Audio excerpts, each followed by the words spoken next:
সিলেটের পর এবার খুলনায় এক শিশুকে নির্মমভাবে হত্যা, অভিযোগে ৩ জনকে গণপিটুনি দিয়ে পুলিশে সোপর্দ। প্রতিবাদে এলাকাবাসীর বিক্ষোভ।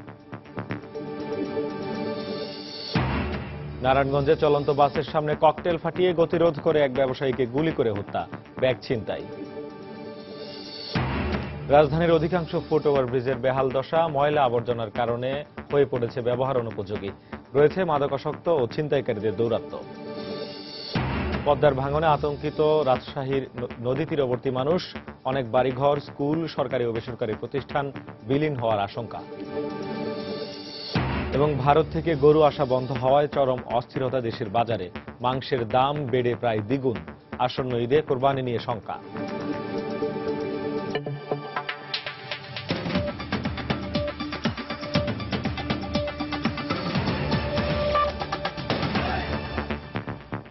সময় সংবাদের সঙ্গে আছি আমি শেখ জায়েদ। খুলনায় 12 বছরের শিশু রাকিবকে অমানবিক নির্যাতনে হত্যার প্রতিবাদে অভিযুক্তদের সর্বোচ্চ শাস্তির দাবিতে বিক্ষোভ মিছিল করেছে বিক্ষুব্ধ এলাকাবাসী। সকালে মিছিল নিয়ে নগরীর টুটপাড়া, খান জাহান আলী রোড, কবরস্থান রোড ও পিটিআই মোড়ে বিক্ষোভ করেন তারা। এ সময় অভিযুক্ত গ্যারেজ মালিক মিন্টুর গ্যারেজে হামলা চালানো হয়। এক পর্যায়ে পুলিশ বিক্ষোভে বাধা দিলে খান জাহান আলী সড়কে বেশ কিছু সময় অবরোধ করা হয়। পরে পুলিশের আশ্বাসে রাস্তা থেকে সরে যায় বিক্ষোভকারীরা। এ সময় হত্যাকারীদের সমর্থনে কথা বলায় বিক্ষুব্ধ জনতার রোষানলে পড়ে মিজান নামে এক যুবক। পরে পুলিশ তাকে উদ্ধার করে থানায় নিয়ে যায়। এদিকে সকালে খুলনার পুলিশ কমিশনার নিবাস চন্দ্র মাঝির নেতৃত্বে পুলিশের উচ্চ পদস্থ কর্মকর্তারা নির্যাতনের স্থান পরিদর্শন এবং শিশু রাকিবের পরিবারের সদস্যদের সঙ্গে দেখা করেন।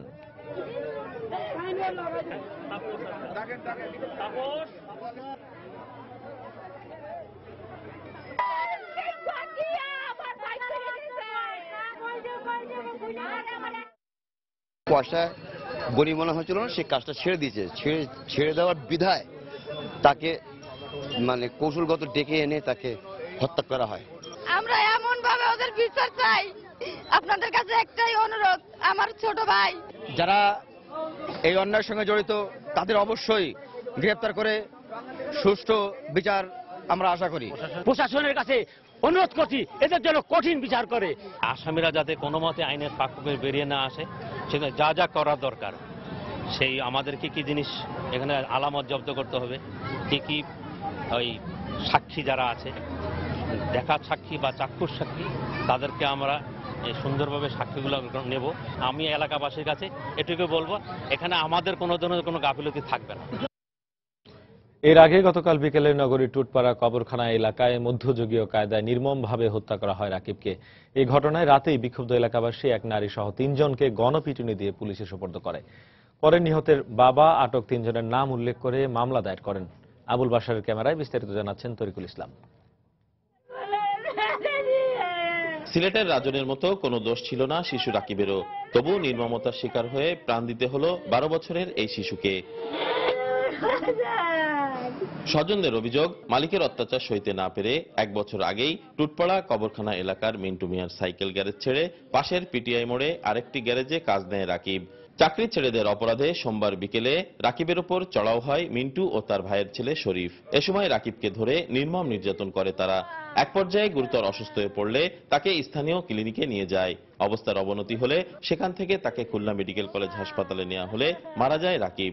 একটা মহিলা এসে খবর করছে কি যে ওরে জেনে কিরা পাইপ দিয়েছে বলে। আমি তো গ্যাসের পাইপ দিয়েছে, আমি তা বিশ্বাস করিনি। না করলে ওর যে মালিক, সেই মালিক লোক পাঠাই দিচ্ছে মোটর সাইকেলে, তার দোকান দিয়ে বেরোইছে বলতে ডাইকিনি এই কাজ করলো। 2 জনে ধরেছে আর একজনে প্যান খুইলে ওই হাওয়া দিচ্ছে। এ ঘটনায় স্থানীয় বিক্ষুব্ধ জনতা রাতেই মিন্টু, শরীফ ও শরীফের মা বিউটি বেগমকে গণপিটুনি দিয়ে পুলিশে সোপর্দ করেছে। ওরে যদি কোনো কাজের কথা বলা হয়, ও দৌড় দিয়ে তার সেই কাজটা করে। এটা হচ্ছে ওর মহৎ গুণ।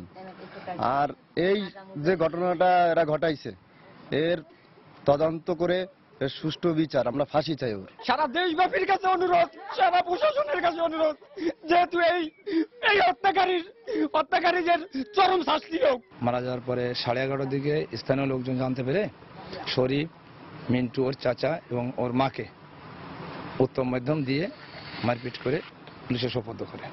শিশু রাকিবকে হত্যাকারীদের দৃষ্টান্তমূলক শাস্তির দাবি জানিয়েছেন এলাকাবাসী। তরিকুল ইসলাম, সময় সংবাদ, খুলনা। দর্শক, এই মুহূর্তে ঘটনাস্থল খুলনা টুটপাড়া সেন্ট্রাল রোড এলাকায় আছেন আমাদের রিপোর্টার তরিকুল ইসলাম। ঘটনার পরবর্তী পরিস্থিতি জানতে সরাসরি চলে যাচ্ছি তার কাছে। তরিকুল,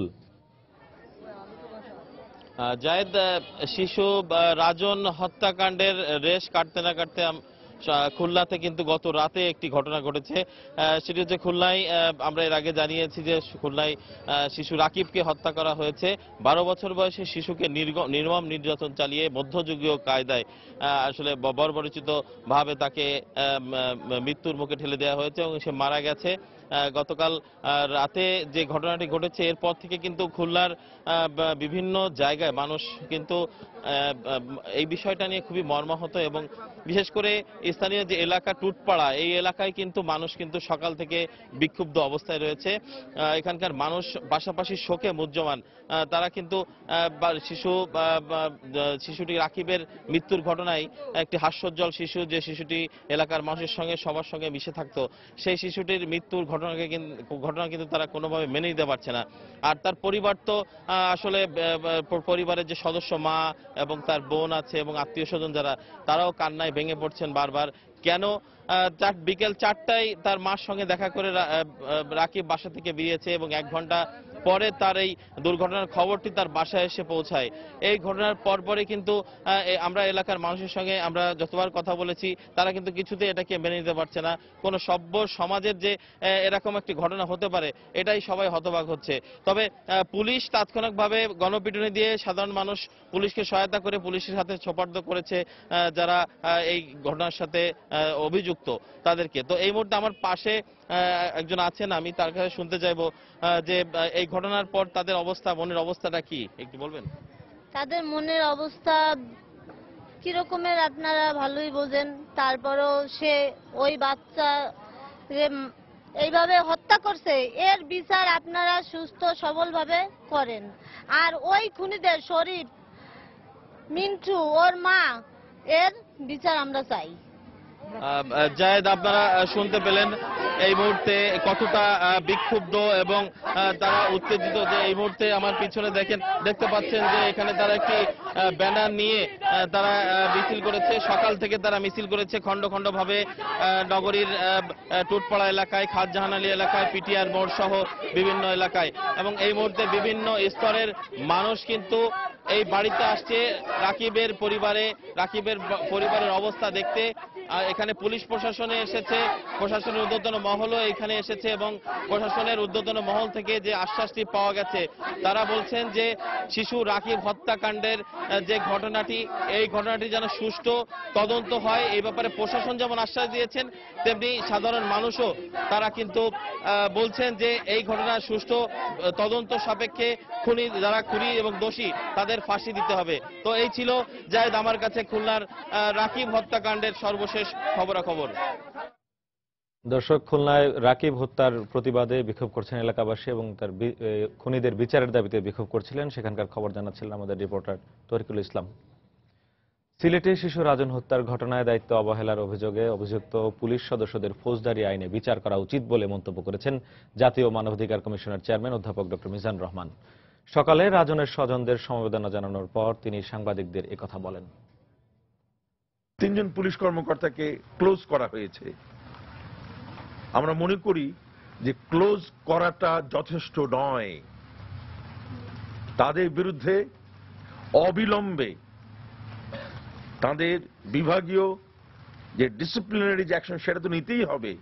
শুধু তাই নয়, ফৌজদারি আইন অনুযায়ী তাদের অবিলম্বে বিচার প্রক্রিয়া শুরু করাটা উচিত। ঢাকা নারায়ণগঞ্জের লিংক রোডে চলন্ত বাসের সামনে ককটেল ফাটিয়ে গতিরোধ করে নুরুল ইসলাম নামে এক ব্যবসায়ীকে গুলি করে হত্যা করেছে দুর্বৃত্তরা। গতরাত 10:30টার দিকে ফতুল্লার মাহমুদপুরে এই ঘটনা ঘটে। পুলিশ জানায়, মোবাইল ফোন ব্যবসায়ী নুরুল ইসলামকে ঢাকার গুলিস্তান থেকে উৎসব পরিবহনের বাসে করে ফতুল্লার নিজ বাড়িতে ফিরছিলেন।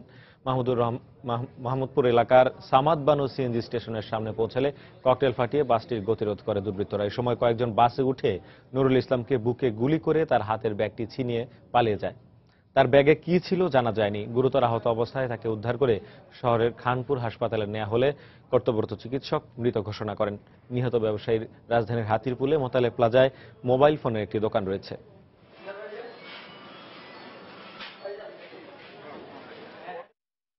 সবার আর্মস গালাগালি করতেছে আর ফায়ার করতেছে। পরে আরো বয়ে আরো নিচে গেলাম। গুলির আওয়াজ দেখলাম 3-4টা। তারপরে আমার সাথে যে ছিল ওই যে ভাই, উনি গেল লিটু ভাই ইসলাম ভাই গুলি করছে।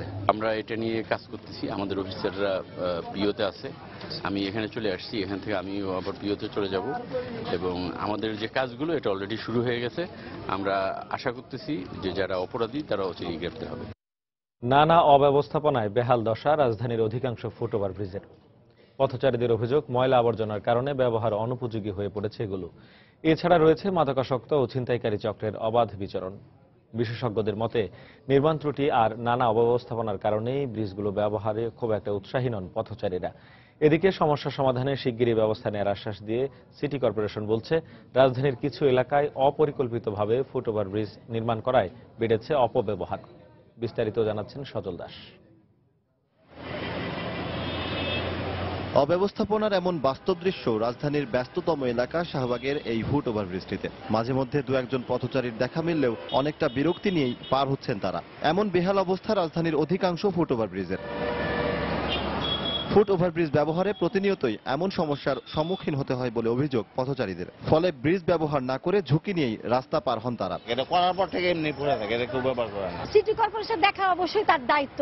এইসব পরিষ্কার পরিচ্ছন্নতার জন্য এসব তারা লোক নিয়োগ করছে, সেই সব লোক ঠিক মতো কাজ করে কিনা এটা তাদের দেখা উচিত। অভিযোগ স্বীকার করে সিটি কর্পোরেশন বলছে, অব্যবহৃত ফুট ওভারব্রিজে এ ধরনের সমস্যা রয়েছে। তবে সমস্যা সমাধানে ডিসিসি তৎপর রয়েছে বলেও দাবি তাদের। কিছু কিছু ফুট ওভার রয়েছে যেগুলো আপনার রাস্তার ডিস্টেন্সটা 50-60 ফিট হবে, সেখানে ফুট ওভার ব্রিজগুলো দেওয়া আছে, মানুষ এভাবে উঠে ওখান থেকে গিয়ে নামবে। এই প্র্যাকটিস এখন আমাদের এখানে হয়নি। একটা দৌড় দিয়ে মানুষ পারাপার হয়ে যায়, আনইউটিলাইজ পড়ে থাকে। যখনই আপনি দেখবেন যে আনইউটিলাইজ কোনো জিনিস রয়েছে, সেখানে অবৈধ দখল, বিভিন্ন রকমের অপব্যবহার হয়। এটা কিছুটা হলেও সচেতনতারও প্রয়োজন রয়েছে এবং এটাকে সবাই মিলে করতে হবে। এদিকে রাজধানীর ফুট ওভারব্রিজের এমন বেহাল অবস্থার জন্য কিছু ক্ষেত্রে দায়ী পথচারীরাও, যা প্রভাব ফেলছে এর ব্যবস্থাপনায়, এমন মত বিশেষজ্ঞের। 25-30 ডিগ্রি অ্যাঙ্গেলে যখন আপনি সিঁড়িগুলো উঠান, আপনি একটু উঠবে না মানুষ। এগুলোকে একটু ইউজার ফ্রেন্ডলি করতে হবে। অবশ্যই ফুট ওভারব্রিজকে খালি রাখতে হবে, কোনো দোকানপাট কোনো পয়সা বসানো যাবে না। রাজধানীর ফুট ওভারব্রিজ ব্যবস্থাপনায় শুধু কর্তৃপক্ষের সচেতনতা নয়, এজন্য প্রয়োজন ব্রিজ ব্যবহারে সাধারণ পথচারীর আগ্রহ বৃদ্ধি, এমনটাই অভিমত বিশেষজ্ঞের। রাজধানীর অনেক জায়গায় ফুট ওভারব্রিজ থাকা সত্ত্বেও ফুট ওভারব্রিজের নিচ দিয়ে ঝুঁকিপূর্ণভাবেই রাস্তা পার হচ্ছেন অনেকে।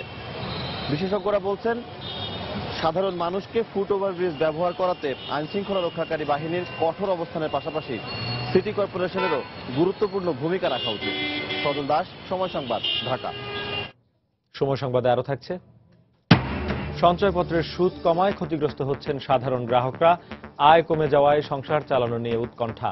ব্যাংক বহির্ভূত ঝুঁকিপূর্ণ খাতে অর্থ বিনিয়োগের আশঙ্কা। এবং 1 বছরেও সন্ধান মেলেনি পদ্মায় ডুবে যাওয়া লঞ্চ পিনাক 6-এর নিখোঁজ 64 যাত্রীর। দোষীদের বিচার না হওয়ায় শঙ্কিত এলাকাবাসী।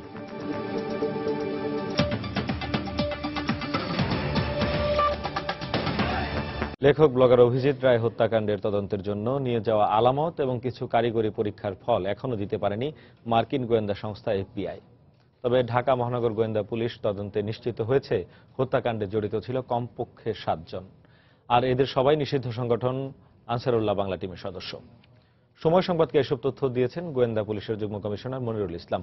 এদিকে বিশ্লেষকরা বলছেন, কারো ওপর নির্ভরশীলতা নয়, যে কোনো মামলায় রহস্য উদ্ঘাটনে দেশীয় প্রতিষ্ঠানগুলোকে গতিশীল করা উচিত। খান মোহাম্মদ রুমেলের রিপোর্ট। 26 ফেব্রুয়ারি রাতে বইমেলা থেকে ফেরার পথে কুপিয়ে হত্যা করা হয় লেখক ব্লগার অভিজিৎ রায়কে। এ সময় গুরুতর আহত হন তার স্ত্রী রাফিদা আহমেদ বন্যা। হত্যাকাণ্ডের পর পেরিয়ে গেছে 5 মাসের বেশি সময়। এর মধ্যে হাফিজুর রহমান ফারাবি নামে একজনকে গ্রেপ্তার এবং তার কাছ থেকে গুরুত্বপূর্ণ তথ্য পাওয়ার দাবি করা হলেও এখনও ধরা ছোঁয়ার বাইরে হত্যাকারীরা। অথচ মামলার তদন্তে সহায়তা করতে দেশে এসেছিল মার্কিন গোয়েন্দা সংস্থা federal bureau of investigation FBI এর প্রতিনিধি দল। মামলার আলামত পরীক্ষার জন্য নিয়ে গেছে তারা, কিন্তু কয়েক মাস পেরিয়ে গেলেও আসেনি ফলাফল। সরাসরি হত্যাকাণ্ডে অংশগ্রহণ করেছে এরকম 7 জনের সম্পৃক্ততা আমরা পেয়েছি, এবং তারা যে জড়িত ছিল সেই জড়িত থাকার ব্যাপারে যথেষ্ট সাক্ষ্য প্রমাণ, যেটা ডকুমেন্টারি সাক্ষ্য থেকে অন্যান্য সাক্ষ্য, সেটি আমাদের সংগ্রহে এসেছে। কিন্তু এখন পর্যন্ত এই 7 জনের কেউ গ্রেপ্তার হয়নি। FBI ল্যাবে আমাদের যে 11টার মতো আলামত, সেগুলো আমরা প্রেরণ করেছিলাম পরীক্ষার জন্য, তো সেগুলোর ফলাফল এখনো আসেনি, এবং এর বাইরেও কিছু টেকনোলজিক্যাল সহায়তা আমরা তাদের কাছে চেয়েছিলাম, সেটির ব্যাপারেও এখন পর্যন্ত তারা কোনো ধরনের কোনো তথ্যই দিতে পারেনি। এদিকে বিশ্লেষকরা বলছেন, এ ধরনের মামলার তদন্ত কিংবা চরমপন্থা নিয়ন্ত্রণে দেশীয় প্রতিষ্ঠানগুলোর সক্ষমতা বাড়ানোর দিকেই নজর দেওয়া উচিত। কিছুদিন পর পর কয়েকটা গ্রেপ্তার করলেন, শুধু সেটা যথেষ্ট না। একদম শেকড় পর্যায় থেকে বিষয়টাকে বুঝে কোথায় আপনার কোন প্রতিষ্ঠান দরকার হবে, কোথায় কি অ্যাড্রেস করতে হবে, সেইভাবে আপনাকে যেতে হবে। সমস্যাটা যত গভীর, আপনি যদি সেইটা অনুধাবন না করে শুধুমাত্র যে তৎপরতাগুলো চালাচ্ছেন, সেটা শুধুমাত্র খুবই অপর্যাপ্ত না, সেটা কোনোভাবে চরমপন্থাকে নিয়ন্ত্রণ করার জন্য যথেষ্ট না। তিনি আরো বলেন, প্রগতিশীল চিন্তার ধারাকে অব্যাহত রাখা এবং আইনের প্রতি মানুষের আস্থার জায়গাটি অটুট রাখতে হলে এসব হত্যাকাণ্ডের সুষ্ঠু বিচারের কোনো বিকল্প নেই। খান মোহাম্মদ রুমেল, সময় সংবাদ, ঢাকা। পদ্মার ভাঙনে রাজশাহীতে আতঙ্কিত হয়ে পড়েছেন নদী তীরবর্তী মানুষ। দ্রুত বাঁধ নির্মাণ করা না হলে নদী ভাঙনে আস্তে আস্তে অনেক বাড়িঘর, স্কুল, সরকারি ও বেসরকারি প্রতিষ্ঠান নদীগর্ভে বিলীন হয়ে যাবে বলে আশঙ্কা স্থানীয়দের। অবশ্য পানি উন্নয়ন বোর্ডের কর্মকর্তারা ভাঙন প্রতিরোধে ব্যবস্থা নেওয়ার আশ্বাস দিয়েছেন। হাবিবুর রহমান পাপ্পড় তোলা ছবিতে বিস্তারিত জানাচ্ছেন সাইফুর রহমান রকি। বর্ষা মৌসুমের শুরুতেই পদ্মায় পানি বাড়তে শুরু করে। এতে ভাঙন শুরু হয়েছে রাজশাহীর চারঘাট ও বাঘার তীরবর্তী এলাকায়। গেল 10 বছরে নদী ভাঙনে বিলীন হয়ে গেছে শত শত একর আবাদি জমি। সম্প্রতি চারঘাট থানার ইউসুফপুর বাঁধ ধসে যাওয়ায় এবার ভাঙনের ঝুঁকিতে রয়েছে অনেক ঘরবাড়ি, প্রাথমিক বিদ্যালয়, বিজিবি ক্যাম্প সহ নানা সরকারি ও বেসরকারি স্থাপনা। ফলে আতঙ্কিত হয়ে পড়েছেন পদ্মাপাড়ের মানুষেরা। নদী ভাঙন তো কাছাকাছি চলে গেছে, দেখছেন না অবস্থাটা। এখন ধরেন আমরা তো এই বাড়িঘর নিয়ে খুব ব্যস্তর মধ্যে আছি। এখন যদি এই বাড়িঘর চলে যায় তাহলে আমাদের এক কাঠা সম্পত্তি কেনার মতো কোনো আস্থা নেই। ক্যাম্পের হলো এখানে ভাঙছে, স্কুল ভাঙছে, সরকার টাকা দিচ্ছে, কিন্তু আমার বাড়ি ঘর ভাঙছে। এদিকে কিন্তু হলো সরকার কোনো হলো টাকা আছে না, কিছু বলছে না, তাহলে আমরা কোথায় যাবো? পানি বাড়ার পরে বান্ধা শুরু করে, এর তো রোধ হবে না, এটি ভাঙ্গা তো রোধ হবে না। আগে থেকে যদি ব্যবস্থা নিত তাহলে ভাঙ্গাটা রোধ করা যেত। আমাদের নিঃস্ব হয়ে গেছে, আমার দাদার 2200 বিঘি সম্পত্তি নদীগ্রস্ত হয়ে গেছে এই নদীর মধ্যে। এই অবস্থায় ভাঙন ঠেকাতে সরকারকে দ্রুত কার্যকর ব্যবস্থা গ্রহণের দাবি জানিয়েছেন সহায় সম্বলহীন মানুষেরা। এই অবস্থায় যদি দ্রুত গতিতে সরকার ব্যবস্থা না নেয় তাহলে স্কুল এবং বিজেপি ক্যাম্পের কোনো জায়গা থাকবে না এবং আমাদের এই অঞ্চলের সাধারণ মানুষের দুঃখের কোনো শেষ থাকবে না। কিছু নাহলে 300 বাড়ি উড়ি চলে গেছে। এখন আমার এমন পরিস্থিতির ভিতর আছি যে যদি দ্রুত গতির কাজ না লাগে একবার শেষ। আমাদের অনেক জায়গা জমি ছিল, আমার দাদা যেরকম 60-65 বিঘি জমি ছিল, বর্তমানে কিছুই নাই। অবশ্য ভাঙন রোধে স্থায়ী ব্যবস্থা গ্রহণের আশ্বাস দিলেন পানি উন্নয়ন বোর্ডের এই কর্মকর্তা। এই প্রকল্পটা আমরা আশা করতেছি যে এটাও পাস হবে সময় মতো এবং আমরা আগামী শুষ্ক মৌসুমে এই কাজটাও শুরু করতে পারবো এবং ভবিষ্যতেও যাতে এই ভাঙনগুলোতে যথাযথ ব্যবস্থা নেওয়া যায় আমরা বোর্ডের মাধ্যমে মন্ত্রণালয়কে অবহিত করে এখানে যেখানে যা প্রকল্প নেওয়ার প্রয়োজন আমরা সেই ব্যবস্থা গ্রহণ করতেছি। পানি উন্নয়ন বোর্ড সূত্রে জানা গেছে, স্থায়ীভাবে ভাঙন প্রতিরোধে 321 কোটি টাকার দুটি প্রকল্প পরিকল্পনা মন্ত্রণালয়ে চূড়ান্ত অনুমোদনের অপেক্ষায় রয়েছে। সাইফুর রহমান রকি, সময় সংবাদ, রাজশাহী। 1 বছর হয়ে গেল এখনো সন্ধান মেলেনি পিনাক 6 লঞ্চ দুর্ঘটনায় নিখোঁজ 64 যাত্রীর। এতে তাদের পরিবারে বিরাজ করছে হতাশা। অনেক পরিবারের অভিযোগ, আশ্বাসের পরেও সরকারি কোনো আর্থিক সহায়তা পাননি তারা। এছাড়া দোষীদের বিচার না হওয়ায় শঙ্কিত এলাকাবাসী। এদিকে জেলা প্রশাসন বলছে ডিএনএ পরীক্ষার প্রতিবেদন পেলেই সহায়তার বিষয়ে পদক্ষেপ নেওয়া হবে। সঞ্জয় কর্মকার, অভিজিতের তথ্য ও শাহাদাত আকনের ছবি নিয়ে ডেস্ক রিপোর্ট। গত বছরের 4 আগস্ট পদ্মা নদীতে প্রায় 200 যাত্রী নিয়ে ডুবে যায় মাওয়া কাওড়াকান্দি নৌ রুটে চলাচলকারী এমভি পিনাক 6। মর্মান্তিক এই দুর্ঘটনায় 49টি মরদেহ উদ্ধার হলে 4 দিনের মাথায় সমাপ্তি টানা হয় উদ্ধার অভিযানের। ওই দুর্ঘটনায় নিখোঁজ হন মাদারীপুরের সদর উপজেলার চর আড়িয়ালখা গ্রামের মাহবুবুর রহমান। কিন্তু 1 বছর পরেও কোনো সন্ধান না পাওয়ায় তার পরিবারে বিরাজ করছে হতাশা। শুধু মাহবুবই নয়, পিনাক ট্র্যাজেডিতে নিখোঁজ হন শিবচর উপজেলার সন্ন্যাসীচর গ্রামের বেলাল, শিল্পী আক্তার ও তার স্বামী ফরহাদ মাতব্বর এবং 1 বছর বয়সী ছেলে ফাহিম। আর একমাত্র উপার্জনক্ষম সদস্যকে হারিয়ে অসহায় হয়ে পড়েছে পরিবারগুলো। এদিকে স্থানীয় প্রশাসন সহযোগিতা করার কথা বললেও আজ পর্যন্ত কেউ পাশে এসে দাঁড়ায়নি বলে অভিযোগ অনেকের। আমার ছেলে আজকে 1 বছর ধরে নিখোঁজ হইল, কিন্তু এই পর্যন্ত আমি সরকার থেকে কোনো বিচার পেলাম না। সরকার আমাদের কোনো সাহায্য করেনি বা কোনো এবার সান্ত্বনামূলক কথাও বলিনি। আমার বাগনি হারানি গেল, উলান চুডুবা মরে গেল, এর কোনো বিচার আচার পাইলাম না। আমার ভাই ভিডিও চুলে আগুনে জ্বলতে আসে না, ঘরেও থাকতে পারি না, সরকার আমাকে কোনো সাহায্য করে একটু দেখলো না। মর্মান্তিক এই লঞ্চ দুর্ঘটনার 1 বছর পেরোলেও দায়ীদের বিচার না হওয়ায় ক্ষুব্ধ স্থানীয়রা। নৌপথের এই দুর্ঘটনায় আমরা সুষ্ঠু বিচার চাই। আর কত নৌ দুর্ঘটনা ঘটলে সরকার সঠিক ব্যবস্থা নেবে। এদিকে নিখোঁজদের পরিবারকে অর্থ সহায়তা দিতে পদক্ষেপ নেওয়ার কথা জানালেন জেলা প্রশাসনের এই শীর্ষ কর্মকর্তা। 27 জনকে আমরা 1,05,000 টাকা করে হলেও আমরা সহায়তা করি। তারপর যে বেওয়ারিশ লাশগুলো আছে এগুলো যদি আমরা এখনো ডিএনএ টেস্ট রিপোর্ট পাইনি, যদি পাই হয়তো আমরা মিলিয়ে দেখবো। এছাড়া যদি কেউ নিখোঁজ থেকে থাকে আমরা পরীক্ষা নিরীক্ষা করে তাকে সহায়তা করার চেষ্টা করব। সরকারি হিসেবে উদ্ধার হওয়া মরদেহের মধ্যে 28টি হস্তান্তর করা হয় পরিবারের কাছে, আর বেওয়ারিশ হিসেবে 21 জনকে দাফন করা হয় শিবচর পৌর কবরস্থানে। তবে এখনো নিখোঁজ রয়েছেন 64 জন। সময় সংবাদ, মাদারীপুর। ঘূর্ণিঝড় কোমেন ও বন্যার প্রভাবে পর্যটন নগরী কক্সবাজার এখন পর্যটক শূন্য হয়ে পড়েছে। ঈদ পরবর্তী পর্যটন মৌসুমের শুরুতে ব্যবসায়ীদের মনে যে আশার সঞ্চার হয়েছিল তা মলিন হয়ে যাচ্ছে। তবে হোটেল মোটেল কর্তৃপক্ষ বলছে পর্যটকদের কক্সবাজারমুখী করতে বিশেষ ছাড়ের ব্যবস্থা করা হচ্ছে। সোজাউদ্দিন রুবেলের তথ্য ও মোহাম্মদ ফরাজের ছবি নিয়ে ডেস্ক রিপোর্ট। কক্সবাজার সমুদ্র সৈকতের লাবণী পয়েন্ট কিছুদিন আগেও পর্যটকদের পদভারে মুখরিত ছিল এ পয়েন্টটি, কিন্তু ঘূর্ণিঝড় কোমেন ও বন্যার প্রভাবে এখন পর্যটক শূন্য।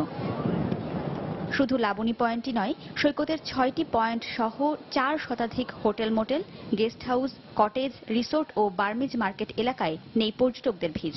এমন পরিস্থিতিতে হতাশা ও আশঙ্কার মধ্যে দিন কাটছে পর্যটন সংশ্লিষ্ট ব্যবসায়ীদের। কক্সবাজারে পর্যটক আসলে আমরা প্রতিদিন 1000 টাকা 2000 টাকা ওইভাবে ইনকাম করি, এখন শূন্যই ভরা, আমরা 100 টাকাও ইনকাম করতে পারি না। 3টা পয়েন্টে মিলে আমাদের 1007 চেয়ার আছে, 7 চেয়ারের মধ্যে আপনার ধরতে গেলে এখন 10 জনও লোক পাবেন না। কোনো ব্যবসা বাণিজ্য হচ্ছে না, এই অবস্থায় থাকলে আমরা যারা ব্যবসায়ী আছি আমাদেরকে রাস্তায় নামে যেতে হবে। এখন আমরা কিভাবে দোকানের কর্মচারী বেতন দেব, ঋণ মুক্ত হব বুঝতেছি না। কক্সবাজার তো পর্যটক শূন্যই বলা যায়, হোটেলে এখন 10% রুমও নাই। এরকম বিপদের সম্মুখীন হয়েছি যে আমাদের স্টাফগুলো স্যালারি দিতে আমরা এখন অক্ষমতা প্রকাশ করতেছি।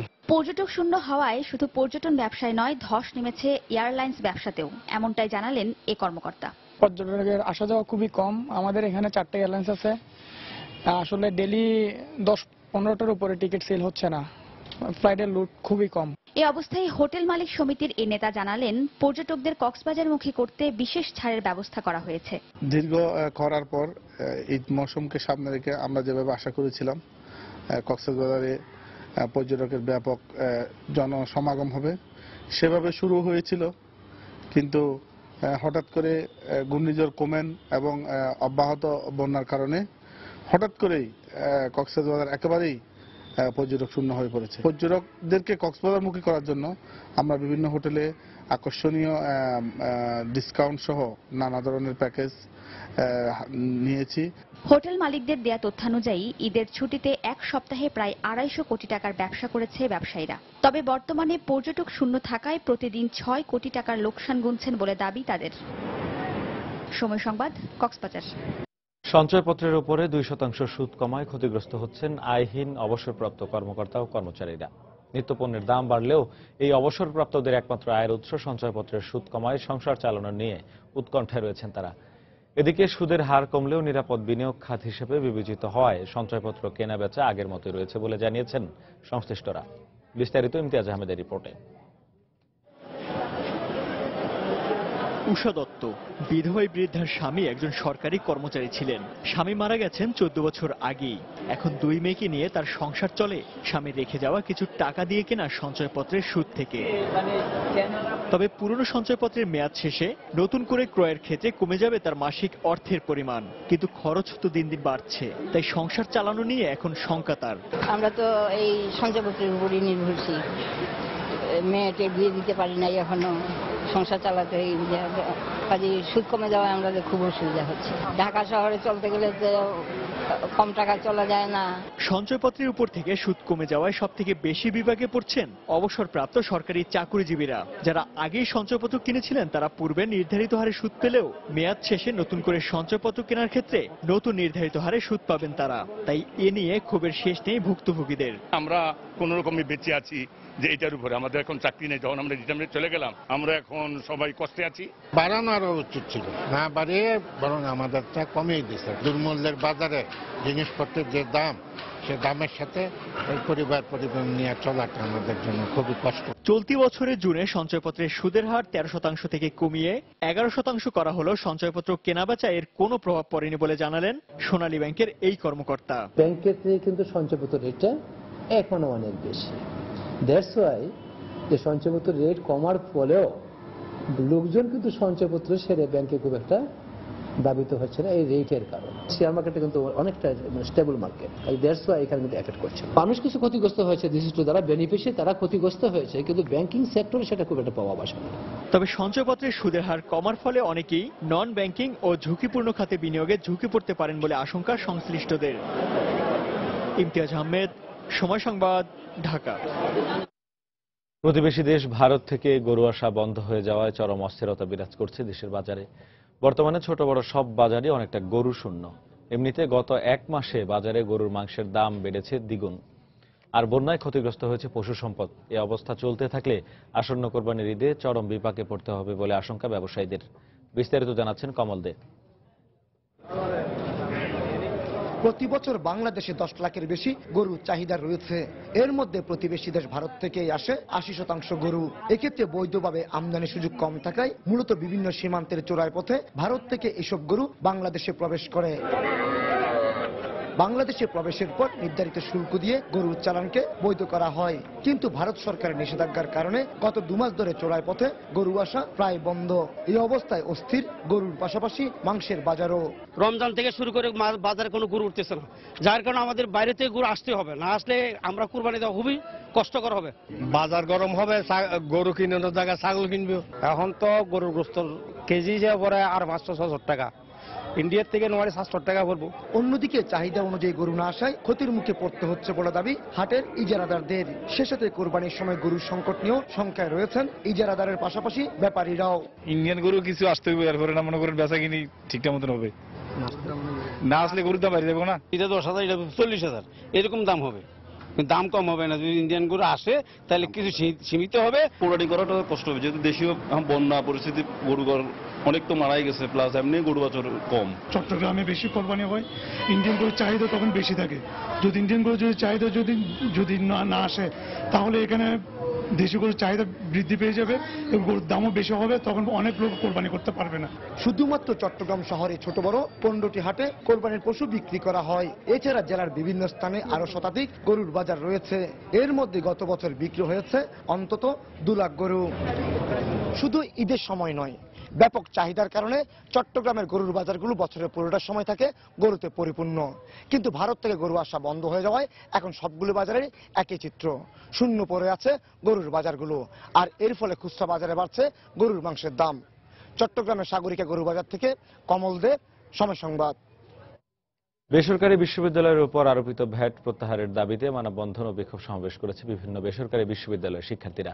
সকালে রাজধানীর পান্থপথে এই মানববন্ধন হয়। এ সময় 2015-16 অর্থ বছরে বেসরকারি বিশ্ববিদ্যালয়ের উপর 7.5% ভ্যাট আরোপে তীব্র প্রতিবাদ জানান শিক্ষার্থীরা। আগামীকাল রাষ্ট্রপতি বরাবর স্মারকলিপি দেওয়ার ঘোষণা দেওয়া হয় সমাবেশ থেকে। বিশ্ববিদ্যালয় 3টি বিশ্ববিদ্যালয় এখানে এভাবে দাঁড়িয়ে আমরা সকল বিশ্ববিদ্যালয়ের সমন্বয়ে একটি তাছাড়া এখানে আমরা মানিকগঞ্জে মাজন নামে এক ব্যবসায়ীকে কুপিয়ে হত্যার ঘটনা ঘটেছে। ভোরে সদর উপজেলার চরমুকিপুর এলাকায় এই ঘটনা ঘটে। পুলিশ ও স্বজনরা জানায়, ভোর রাতে মাজন আলীকে বাড়ির বাইরে ডেকে নেয় প্রতিবেশী সোহেল। এ সময় তাকে এলোপাতাড়ি কুপিয়ে হত্যা করা হয়। পরে তার লাশ পাশের একটি বাগানে ফেলে পালিয়ে যায় সোহেল। খবর পেয়ে ঘটনাস্থল থেকে লাশ উদ্ধার করে পুলিশ। এই ঘটনায় জিজ্ঞাসাবাদের জন্য টুটুল নামে একজনকে আটক করা হয়েছে। নিহত মাজনের সঙ্গে দীর্ঘদিন ধরে সোহেলের বিরোধ চলছিল বলে জানিয়েছে স্থানীয়রা।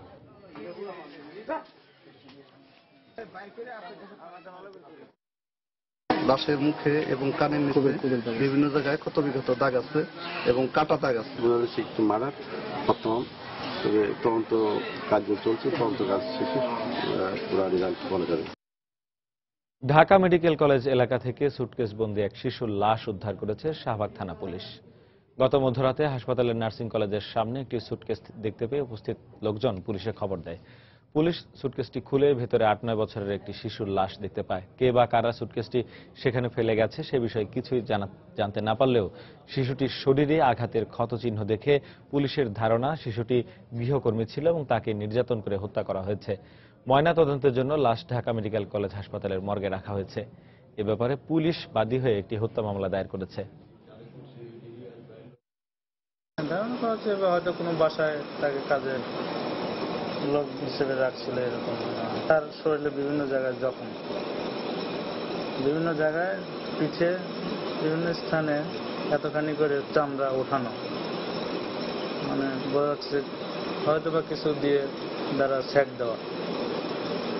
যে কোনো জায়গায় যে কোনো ভাবে সে শিকার হয়েছে, নির্যাতনের শিকার হয়েছে।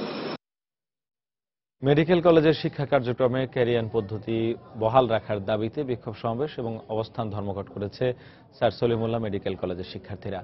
সকালে কলেজ অধ্যক্ষের কার্যালয়ে ঘেরাও করে তারা। মেডিকেল শিক্ষার কারিকুলাম অনুযায়ী পেশাদার পরীক্ষায় 1 বা 2 বিষয়ে অকৃতকার্য শিক্ষার্থীরা নিজ ব্যাচের সঙ্গে পরবর্তী শিক্ষাবর্ষে ক্লাস করার সুযোগ পেতেন। 6 মাস পর পেশাদার পরীক্ষায় অংশ নিয়ে অকৃতকার্য বিষয়ে পরীক্ষা দিতে পারতেন। এই কারণে তাদের শিক্ষাবর্ষ নষ্ট হতো না। নতুন নিয়মে প্রথম পেশাদার পরীক্ষায় অকৃতকার্য শিক্ষার্থীরা পরবর্তী বর্ষে ক্লাস করার সুযোগ পাবেন না। শিক্ষার্থীরা দাবি করছেন, এই পদ্ধতি চালু হলে শিক্ষা কার্যক্রম শেষ করতে সময় বেশি লাগবে।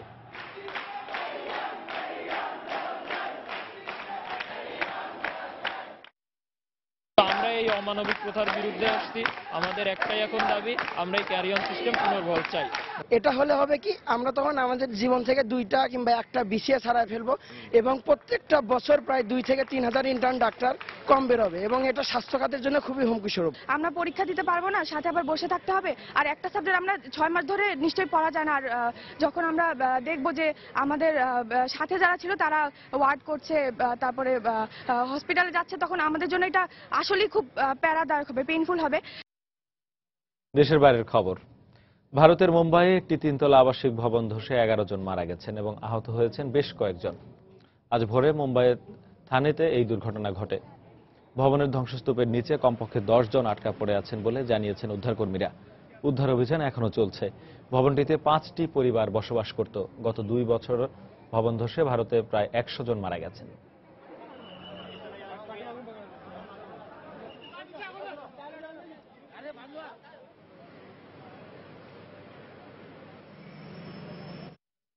ইয়েমেনের এডেনে হাউথি বিদ্রোহীদের সঙ্গে তীব্র লড়াই শেষে দেশটির সবচেয়ে বড় সামরিক ঘাঁটি আল আনাদের দখল নিয়েছে প্রেসিডেন্ট হাদির অনুগত বাহিনী। সোমবার দুপক্ষের মধ্যে সংঘর্ষে হাউথিদের বেশ কয়েকজন বিদ্রোহীকে আটক করেছে হাদি সমর্থকরা।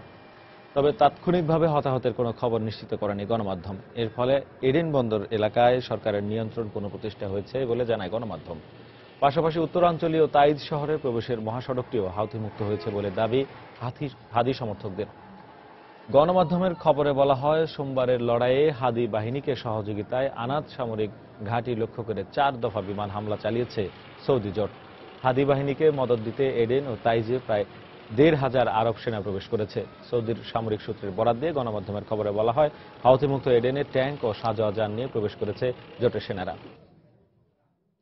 ব্রিটেনে অবৈধ অভিবাসীদের চাপের মুখে রাখতে নতুন অভিবাসন আইন প্রণয়নের কথা জানিয়েছে যুক্তরাজ্য সরকার। প্রস্তাবিত আইনে কাউকে বাড়ি ভাড়া দেওয়ার আগে বাড়ির মালিকদের বৈধ কাগজপত্র যাচাই করার নির্দেশ দেওয়া হয়েছে। অন্যথায় মালিকদের গুনতে হবে 3,000 পাউন্ড জরিমানা। এছাড়া কোনো বাড়িওয়ালার বিরুদ্ধে দ্বিতীয়বার এমন অভিযোগ উঠলে তাকে মোটা অঙ্কের জরিমানা সহ কারাদণ্ড দেওয়ার বিধান রাখা হয়েছে। তবে এবারের আইনে বাড়িওয়ালাদের আইনি নোটিশ ছাড়াই অবৈধ অভিবাসীদের বাসা থেকে উচ্ছেদ করার ক্ষমতা দেওয়া হয়েছে। ধারণা করা হচ্ছে, এই সরকারি সিদ্ধান্তের ফলে বৈধভাবে বসবাসকারী অভিবাসীরা চরম ভোগান্তির মুখে পড়বেন।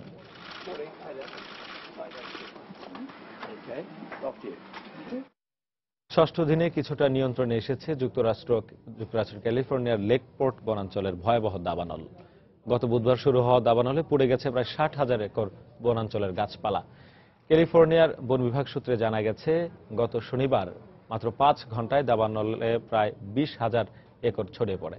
দমকল বাহিনীর 6 দিনের প্রচেষ্টায় আগুন কিছুটা নিয়ন্ত্রণে এলেও খরতাপ ও বাতাসের ফলে তা দ্রুত ছড়িয়ে পড়ে। এ পরিস্থিতিতে 12,000-এর বেশি স্থানীয় মানুষকে সরিয়ে নেওয়া হয়েছে। আগুন নিয়ন্ত্রণে কাজ করছে প্রায় 9,000 অগ্নি নির্বাপক কর্মী।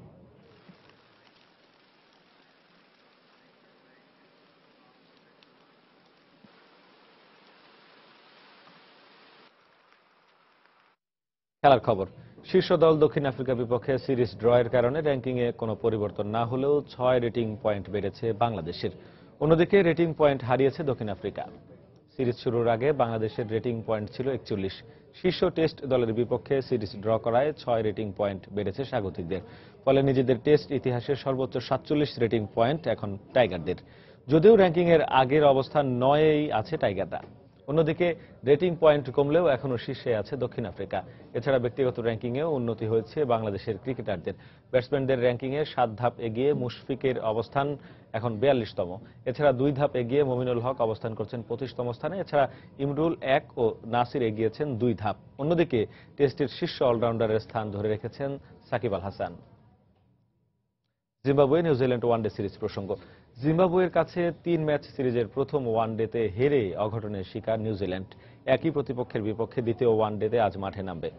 হারারে স্পোর্ট ক্লাব মাঠে ম্যাচটি শুরু হবে বাংলাদেশ সময় বেলা 1টায়। আগের ম্যাচে অপ্রত্যাশিতভাবে হেরে যাওয়ায় মানসিকভাবে কিছুটা চাপে আছে কিউইরা। দলের ব্যাটসম্যানরা রান পেলেও বোলারদের ম্লান পারফরম্যান্সের কারণে জিম্বাবুয়ের মতো অপেক্ষাকৃত দুর্বল প্রতিপক্ষের বিপক্ষেও হারতে হয়েছে তাদের। এই হারের কারণে বিফলে যায় কিউই ব্যাটসম্যান টেইলরের সেঞ্চুরিও। তাই আজ কিউইদের একাদশে পরিবর্তন আসার সম্ভাবনা খুবই বেশি। স্পিনার সৌধির জায়গায় দলে আসতে পারেন পেসার অ্যাডাম মিলনে। অন্যদিকে আগের ম্যাচের অপরিবর্তিত একাদশ নিয়ে মাঠে নামতে পারে জিম্বাবুয়ে। প্রথম ম্যাচ জয়ের নায়ক অলরাউন্ডার ক্রেইগ অরভিন এখানেও থাকবেন জিম্বাবুয়ানদের প্রধান অস্ত্র। প্রীতি ম্যাচে মাঠে নামতে যাচ্ছে 2 মাদ্রিদ ক্লাব অ্যাথলেটিকো ও রিয়াল। স্প্যানিশ মৌসুম শুরুর আগে প্রস্তুতি হিসেবে চীনের সাংহাই SIPG'র বিপক্ষে মুখোমুখি হবে রোজে ব্ল্যাঙ্কোসরা। চীনের সাংহাই স্টেডিয়ামে ম্যাচটি শুরু হবে মঙ্গলবার বাংলাদেশ সময় বিকেল 5টায়। অন্যদিকে ইংলিশ ক্লাব টটেনহাম হটস্পারের বিপক্ষে মাঠে নামবে লস ব্লাঙ্কোসরা। মিউনিখের মাঠ অ্যালিয়ান্স অ্যারোনায় ম্যাচটি শুরু হবে মঙ্গলবার রাত 10:15টায়। চলছে ইউরোপিয়ান ক্লাব ফুটবলের নতুন মৌসুম শুরুর প্রস্তুতি। এরই মাঝে নিজেদের গুছিয়েও নিয়েছে ক্লাবগুলো। তাই নতুন পুরনোর মিশেলে তৈরি দল নিয়ে ক্লাবগুলো এখন নিচ্ছে শেষ মুহূর্তের প্রস্তুতি। তারই ধারাবাহিকতায় প্রীতি ম্যাচে নিজেদের ঝালিয়ে নিচ্ছে ছোট বড় ক্লাবগুলো। গেল মৌসুমে স্প্যানিশ লিগের সবচেয়ে সফল ক্লাব রিয়াল মাদ্রিদ গেল মৌসুমে নিজেদের প্রমাণ করতে না পারলেও নতুন মৌসুমে ঘুরে দাঁড়াতে চায় তারা। এরই মধ্যে ইন্টারন্যাশনাল চ্যাম্পিয়ন্স কাপের অস্ট্রেলিয়া ও চীন পর্বের শিরোপা জিতেছে রোনালদোরা। এবার প্রতিপক্ষ ইংলিশ ক্লাব টটেনহাম হটস্পার। 4 বছর আগে স্পার্সদের বিপক্ষে 2বারের দেখায় 2বারই জয় রিয়ালের ঘরে। তবে দলের জন্য দুঃসংবাদ, রোনালদো ও বেনজেমা ইনজুরির কারণে এই ম্যাচে নাও খেলতে পারেন। কিন্তু সেটাকে মাথায় না নিয়ে আপাতত বেল, মদ্রিচ আর রদ্রিগেজদের নিয়ে গড়া দল নিয়েই স্পারদের বিপক্ষে জয় তুলে নিতে চায় রাফায়েল বেনিতেজের শিষ্যরা। অন্যদিকে ইপিএলে খুব একটা ভালো অবস্থানে থেকে লিগ শেষ করতে না পারলেও টটেনহাম হটস্পারদের সামনে থাকছে এই ম্যাচে চমক দেখানোর সুযোগ। কেননা গেল মে মাসে 5 ম্যাচের 4টিতেই জয়ের রেকর্ড আছে স্পারদের। সেই সাথে হ্যারি কেন, ডেম্বেলে, এরিকসনদের নিয়ে গড়া দল নিয়ে সময়টা বেশ ভালোই যাচ্ছে ইংলিশ ক্লাবটির। তাই ম্যাচটা প্রীতি হলেও লস ব্লাঙ্কোসদের যে ছেড়ে কথা বলবে না পচিতনোর দল তা বোঝাই যায়। এদিকে ক্লাব মৌসুম শুরুর আগে শেষ প্রীতি ম্যাচে মাঠে নামার অপেক্ষায় অ্যাথলেটিকো মাদ্রিদ। প্রতিপক্ষ চীনের ক্লাব সাংহাই SIPG। চীনের সুপার লিগ লিডারদের বিপক্ষে এর আগে কখনো দেখা হয়নি রোজি ব্লাঙ্কোসদের। তবে দলটাকে একেবারেই খাটো করে দেখছে না দিয়েগো সিমিওনে। এরই মধ্যে অ্যাথলেটিকোতে নতুন বেশ কজন ফুটবলার যোগ দিয়েছেন। তাই দিয়েগো সিমিওনে নিশ্চয় চাইবেন নতুন তারকাদের নিয়ে এশিয়ার মাটিতে মৌসুমের শেষ লড়াইটাও জয় দিয়েই স্মরণীয় করে রাখতে। ফারজানা মুমু, সময় সংবাদ। এ পর্যায়ে শীর্ষ সংবাদ জানিয়ে দিচ্ছে আরেকবার।